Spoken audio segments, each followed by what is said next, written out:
હૈયામાં વસનારો છું, ખોટા ઘસતા હશો તમે, હું સાચા હીરા ઘસનારો છું.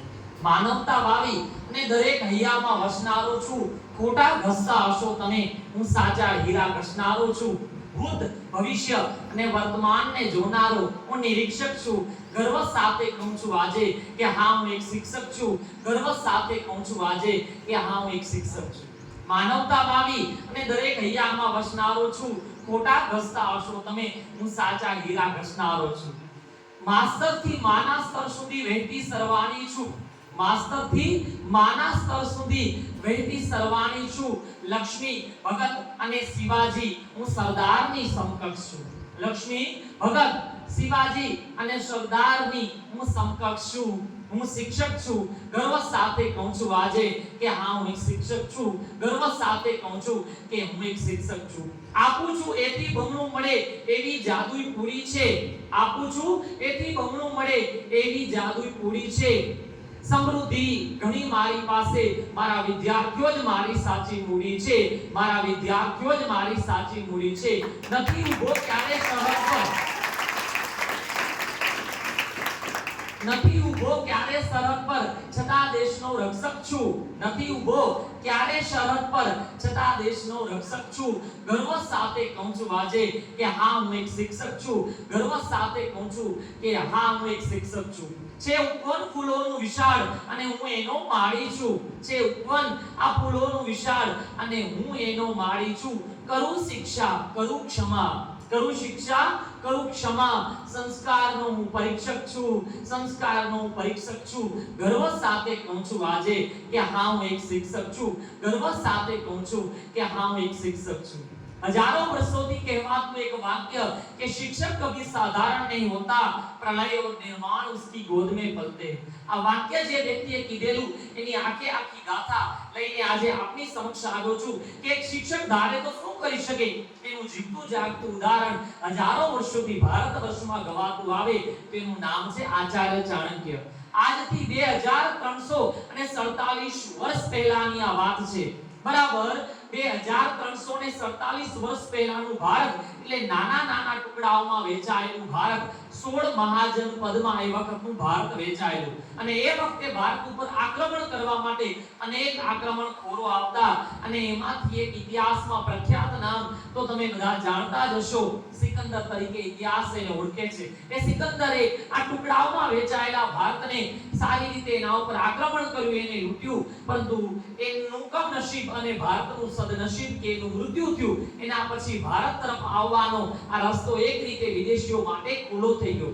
16 મહાજન પદોમાં વહેંચાયેલું ભારત એ વખતની ખરેખરી સમૃદ્ધિ હતી. સોને કી ચિડિયા કહેવાતું ભારત હતું. એને લૂંટવું તો બહુ સહેલું હતું, પરંતુ ભારતના દરેક રાજાઓ અંદરો અંદર લડાઈ ઝઘડા કરવામાં એટલા વ્યસ્ત હતા કે એમને ખબર નહોતી પડતી કે દૂરથી આક્રમણખોરો જે છે એ ભારતને લૂંટવાનો પ્રયત્ન કરશે.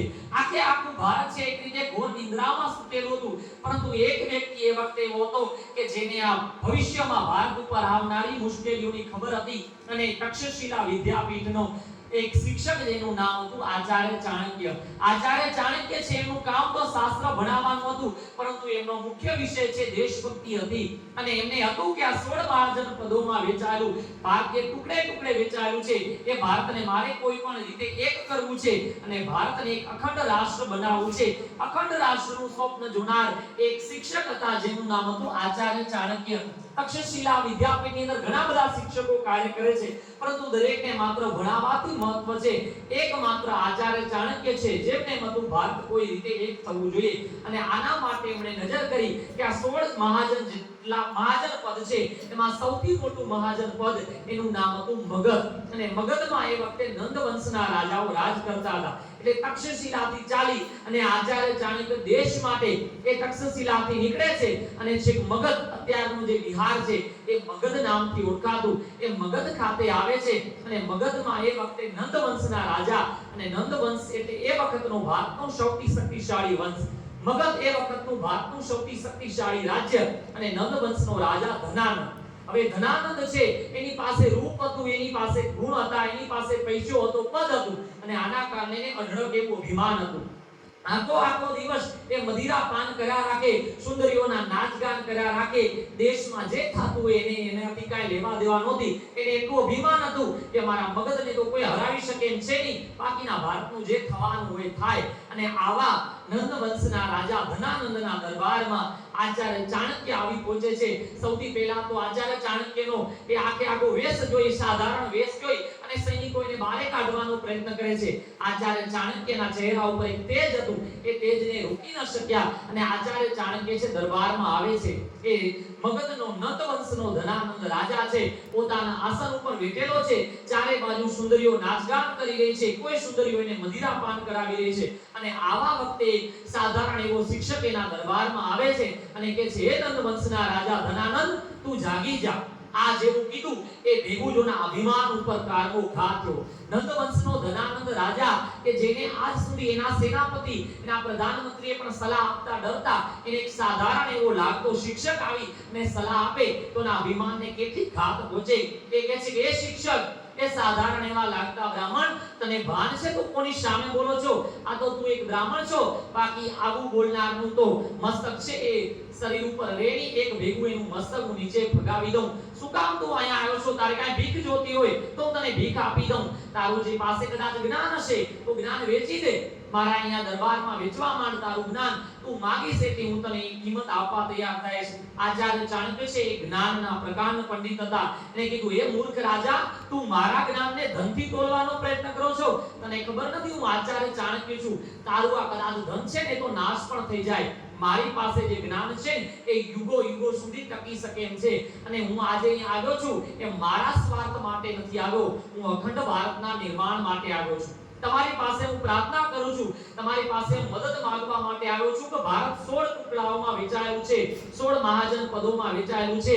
અને એ 16 મહાજન પદોમાં સૌથી મોટું મહાજન પદ આ મગધ છે. તમારી જવાબદારી બને છે કે એક અખંડ રાષ્ટ્રનું નિર્માણ કરો, એક ભારતનું નિર્માણ કરો. મને તમારી મદદની જરૂર પડે છે, મદદની જરૂર જોઈએ છે. ખડખડાટ જે છે હસવા લાગ્યો ધનાનંદ. દારૂનો, મદિરાનો નશો તેનામાં હતો. એને એક આ શિક્ષક સલાહ આપે એને કેમ સહન થાય? એને કીધું કે મૂર્ખ શિક્ષક, તને ભાન છે કે દેશની રક્ષા કરવાનું કાર્ય તો સૈનિકોનું છે, સેનાપતિઓનું છે. હવે તમને એક શિક્ષક શીખવાડશે કે દેશની રક્ષા કઈ રીતના કરાય, એક રાષ્ટ્રનું નિર્માણ કઈ રીતના કરાય. તારા જે થોથા છે, ચોપડા છે, વંચાવવાનું કામ કર. નાના બાળકો છે એને સમજાવવાનો તું પ્રયત્ન કરજે. મારા જેવા મહાન રાજાને તું સમજાવવાનો પ્રયત્ન ન કરજે. તારી કિંમત શું છે, તારી ઓકાત શું છે? એક સામાન્ય તું શિક્ષક છો, માત્ર ચોપડા ભણાવવાનું તારું કામ છે, એનાથી વિશેષ તું આ દેશ માટે કાંઈ ન કરી શક. અને ફરી આચાર્ય ચાણક્ય વિનંતી સાથે કહે છે કે હે મગધ નરેશ, હું તમને નમ્ર વિનંતી કરું છું, છેલ્લી વાર હું તમને કહું છું કે ભારતના નિર્માણ માટે તમે મારી સાથે આવો. પરંતુ ધનાનંદ વળી એની મજાક ઉડાવે છે, પોતાના સૈનિકોને સલાહ સૂચન આપે છે કે આ શિક્ષક છે ને પોતાના જ્ઞાનનું બહુ અભિમાન છે, એની ચોટલી જે છે એ ચોટલી છોડી અને એના દરબારની બહાર એને ફેંકી દો. આ સાધારણ શિક્ષક બીજું કરી શું શકે? એ વખતે આચાર્ય ચાણક્ય કહે છે કે મૂર્ખ ધનાનંદ, તે તારા મોતને નિમંત્રણ આપ્યું છે. યાદ રાખજે મૂર્ખ ધનાનંદ, शिक्षक कभी साधारण नहीं होता, प्रलय और निर्माण उसकी गोद में पलते. तने एक शिक्षक ની શું કિંમત હોય, એક શિક્ષકમાં કેટલી શક્તિ હોય ને એનો કદાચ અંદાજ નથી. આ રાષ્ટ્રનું નિર્માણ કરવું હોય તો પણ એ શિક્ષક કરી શકે છે, અને આ રાષ્ટ્રનો વિનાશ કરવો હોય તો પણ એક શિક્ષક કરી શકે છે. ઇતિહાસ યાદ રાખશે કે ધનાનંદે આચાર્ય ચાણક્યનું જે અપમાન કર્યું હતું એ અપમાનનો બદલો આચાર્ય ચાણક્ય કઈ રીતે લીધો હતો. આજથી તારા દિવસો ઘડવાના તું શરૂ કરી દેજે. અને આજે હું મગધના દરબારમાં પ્રતિજ્ઞા લઉં છું કે જ્યાં સુધી હું મગધમાંથી નંદ વંશનો નાશ નહીં કરું ને ત્યાં સુધી મારા મસ્તકની ચોટી હું ક્યારે નહીં બાંધું, મારા પગમાં હું ક્યારે પગરખા નહીં પહેરું. આજથી માત્ર મારું એકમાત્ર લક્ષ્ય છે કે ભારતનો સૌથી શક્તિશાળી વંશ છે એ નંદ વંશનો મારે નાશ કરવો. ધનાનંદ છે ખડખડાટ હસવા લાગે છે કે મૂર્ખ, ખરેખર તને કાંઈ ભાન નથી, તું કોને લલકાર આપી રહ્યો છો? ભારતના સૌથી શક્તિશાળી રાજાને એક શિક્ષક થઈને તું પડકાર આપી રહ્યો છું? જોઈ લે સુજા. અને ધક્કા મારી અને એને બારે કાઢી નાખવામાં આવે છે. આચાર્ય ચાણક્યને થયું કે આજે અભિમાનમાં મત થયેલા રાજાને મારે હવે દેખાડી બતાવવું છે કે એક શિક્ષક શું કરી દેખાડે. અને એની સાથે જ આચાર્ય ચાણક્ય મગધમાં નીકળી પડે છે. એને થયું કે હવે મારે સૌથી નબળામાં નબળા વ્યક્તિને પસંદ કરવો છે. શિક્ષક છે એનું કાર્ય શાસ્ત્ર ભણાવવાનું છે, પણ એનું કાર્ય શાસ્ત્ર ઉપાડવાનું નથી, પરંતુ એ હજારો એવા યુવાનો તૈયાર કરી શકે છે, હજારો એવા લોકોને તૈયાર કરી શકે છે કે જે શસ્ત્ર ઉપાડે. અને આના માટે આચાર્ય ચાણક્ય નીકળી પડે છે. રસ્તામાં નીકળતા નીકળતા જોવે છે તો કે ગામના પાદરે એક ગોવાળનો એક છોકરો હોય છે. એના માતા પિતા કોઈ નથી હોતા. એ ગોવાળ એનું પાલન પોષણ કરતો હોય છે. એ છોકરાને જોવે છે અને એ છોકરામાં એને નક્કી થાય છે કે આ મારે એક મહાન રાષ્ટ્રનું નિર્માણ કરવું છે અને મહાન રાષ્ટ્રના નિર્માણમાં મારે રાજા આને બનાવવું છે. એ ગોવાળના ગાયો ચરાવનારા છોકરાને બોલાવે છે અને કહે છે કે અહીંયા આવ, તારું નામ શું છે? એનો પરિચય પૂછા કરે છે. પછી એને કહે છે તારે રાજા બનવું છે? નાનો છોકરો હોય એ તો ખુશ થઈ જાય કે હા, મારે રાજા બનવું છે. કે તને કિંમત ખબર નહીં હોય, હું તને શેનો રાજા બનાવવાનું છું? આખે આખું જે ભારત છે ને 16 મહાજન પદોમાં વહેંચાયેલું છે, એ આખે આખું ભારત એક કરવાનું છે અને એનો રાજા મારે તને બનાવવાનો છે. એ નાના બાળકને તો એટલી ભાન નહોતી કે 16 મહાજન પદ એટલે શું. પોતાના ગામની સીમથી બહાર ક્યાંય નીકળ્યો નહોતો, પરંતુ સામે એનો હાથ પકડનાર જે વ્યક્તિ હતો એ સાધારણ નહોતો, એ આચાર્ય ચાણક્ય હતો. એને કીધું તું મારી સાથે ચાલ, આ ગાયો ચરાવવાનું મૂકી દે, તને જમવાનું બધી વસ્તુ દઈશ. નાનું બાળક લાલચમાં આવી જાય, એને લાલચમાં આવી ગયું અને બાળકને લઈ અને આચાર્ય ચાણક્ય તક્ષશિલામાં આવે છે. તક્ષશિલામાં આવી બધા વિદ્યાર્થીઓને ભણાવવાનું મૂકી દીધું. એનું એકમાત્ર લક્ષ્ય હતું આ બાળકને ભણાવવાનું અને એને ભારતનો સમ્રાટ બનાવવાનું. એ આ બાળકને ભણાવે છે, એને શસ્ત્રો શીખવાડે છે, એને શાસ્ત્રો શીખવાડે છે, એને કૂટનીતિ શીખવાડે છે, એને રાજનીતિ શીખવાડે છે. એક સાધારણ એવો જે અભણ કહેવાતો જે બાળક છે એને એટલો ઘડે છે કે જેટલું આજ સુધી એને કોઈ ઘડી શક્યું હોતું નથી. અને એની સાથે ભારતના યુવાનોને જગાડે છે અને કહે છે કે ભારતના સૌથી અત્યાચારી નંદ વંશનો આપણે નાશ કરવાનો છે, એક ભારતનું આપણે સર્જન કરવાનું છે. અને આચાર્ય ચાણક્યના એક પડકારે હજારો યુવાનો એની સાથે આવવા તૈયાર થઈ જાય છે. આચાર્ય ચાણક્ય એક પણ શસ્ત્ર ઉપાડતા નથી, પરંતુ શસ્ત્ર ઉપાડનારા હજારો લોકોને એ પોતાની સાથે જોડી શકે છે. અને એને સેનાપતિ જે બનાવે છે એ અભણ, એ ગુવાડિયા જેવો લાગતો એ બાળક હોય છે, એને એનો સેનાપતિ બનાવે છે. અને આખરે મગધ ઉપર એ આક્રમણ કરે છે. મગધ ઉપર આક્રમણ કરે ત્યારે મગધના જે ધનાનંદ છે એ તો દારૂના નશામાં આજે એવો પડેલો રહેતો. એને થયું કે એક શિક્ષક મારા ઉપર શું કરી શકે, પરંતુ એ વખતે આચાર્ય ચાણક્યની આ સેનાપતિની સાથેની આખી સેના આવે છે, ભારતના સૌથી શક્તિશાળી વંશને હરાવે છે. ત્યારે આચાર્ય ચાણક્ય છે એની પાસે સેના ઓછી હોય છે, પરંતુ એમની પાસે બુદ્ધિ વધારે હોય છે. આપણે બધા જાણીએ છીએ કે ઇતિહાસમાં સૌથી વધારે દેશો ઉપર રાજ કરનારી કોઈ પ્રજા હોય તો અંગ્રેજ પ્રજા હતી. સંખ્યા એની પાસે બહુ ઓછી હતી, છતાં આખા જગત ઉપર જેણે શાસન કર્યું એનું એકમાત્ર કારણ એની બુદ્ધિ હતી, એની કૂટનીતિ હતી. સંખ્યા બહુ ઓછી હોવા છતાં પણ બુદ્ધિ છે મહત્વની છે. બળ છે તો બુદ્ધિ આગળ પાણી ભરે, એનું જીવતું જાગતું ઉદાહરણ આચાર્ય ચાણક્ય હતા. અને એમના સેના હતી ભારતનો સૌથી શક્તિશાળી વંશ નંદ વંશનો એ નાશ કરે છે. અને મગધની ગાદી ઉપર એક ગોવાળ જેવા લાગતા એ બાળકને ગાદી ઉપર બેસાડે છે. એ બાળકનું નામ ચંદ્રગુપ્ત મૌર્ય હોય છે. ભારતનો સૌથી મહાન વંશ એટલે મૌર્ય વંશ. એ મૌર્ય વંશની સ્થાપના ચંદ્રગુપ્ત મૌર્ય દ્વારા કરવામાં આવે છે. એ ચંદ્રગુપ્ત મૌર્યને આ મગધનો સમ્રાટ બનાવનાર કોઈ વ્યક્તિ હોય તેનું નામ આચાર્ય ચાણક્ય હતું. એક ગોવાળ જેવા લાગતા સાધારણ બાળકને, ગાયો ચરાવનાર બાળકને ભારતનો સૌથી શક્તિશાળી સમ્રાટ આચાર્ય ચાણક્ય જ બનાવી શકે. એ મૌર્ય વંશ એટલું વિશાળ હતું તો હિમાલયથી લઈ અને ગોદાવરી સુધી એ આખે આખું ભારત ફેલાયેલું હતું. પૂર્વમાં આસામથી લઈ અને ઈરાન સુધી ફેલાયેલું હતું. આટલું મહાન સામ્રાજ્ય બન્યું એના પાછળ એકમાત્ર કારણ આચાર્ય ચાણક્ય હતા. આચાર્ય ચાણક્ય જેટલી કૂટનીતિ, રાજનીતિ આજ સુધી ભારતના ઇતિહાસમાં એકે વિદ્વાનની નથી રહી. અર્થશાસ્ત્ર વિશે આપણે ભણીએ છીએ, યુરોપ અમેરિકાએ લીધેલો વિષય છે. કદાચ એને 300-400 વર્ષ આધુનિક અર્થશાસ્ત્રને થયા છે, પરંતુ 2000 વર્ષ પહેલા અર્થશાસ્ત્ર જેવા વિષય ઉપર ગ્રંથ લખનાર કોઈ હોય તો એ કૌટિલ્ય એટલે કે આચાર્ય ચાણક્ય. એક શિક્ષક ધારે તો સામાન્ય એવા બાળકને પણ ભારતના મહાન સમ્રાટ બનાવી શકે. એનું જીવતું જાગતું ઉદાહરણ આચાર્ય ચાણક્ય હતા. છેલ્લે મારી વાણીને વિરામ આપતા એટલું કહીશ કે હું મૌન રહીને પણ અનાહત નાદ ગજવી જાણું છું. ભરનિદ્રામાં પણ સૂતેલા સંસારને હું જગાવી જાણું છું. હું મૌન રહીને પણ એક અનાહત નાદ ગજવી જાણું છું. ભરનિદ્રામાં પણ સૂતેલા સંસારને હું જગાવી જાણું છું. હું ખુદ અંતરને બાળી અને એક જ્યોત જલાવી જાણું છું. મુજ અંતરને બાળી અને એક જ્યોત જલાવી જાણું છું.